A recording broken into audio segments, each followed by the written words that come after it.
आज मी बोलत आहे मराठी भाषा. हो, मी मराठी भाषा बोलते आहे. जिच्या खुशीत तुम्ही वाढलात, जिच्या शब्दांनी तुम्ही आई म्हणायला शिकलात, तीच तुमची मराठी आज तुमच्या समोर रडत उभी आहे.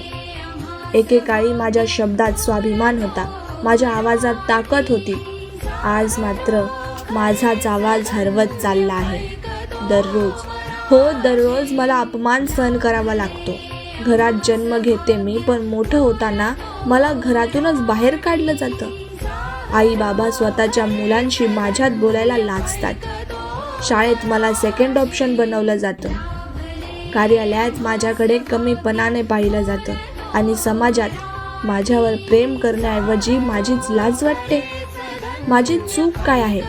मी तुमची ओळख आहे म्हणून, मी तुमची संस्कृती आहे म्हणून. ज्या महाराष्ट्राच्या मातीने मला जन्म दिला, त्या भूमीत छत्रपती शिवराय यांच्या स्वराज्याची गर्जना माझ्या शब्दात घुमली. त्याच भूमीत आज मी परकी झाली आहे. तुम्ही मोठे झालात, जग बदललं, पण बदलताना मला का विसरलात? आज मला फक्त एकच भीती वाटते, उद्या तुमच्या पुढच्या पिढीला मी फक्त पुस्तकात दिसेन, त्यांच्या ओठांवर माझे शब्द नसतील. मी तुमची फक्त भाषा नाही आहे, मी तुमची आई आहे, तुमची ओळख आहे, तुमचा आत्मा आहे.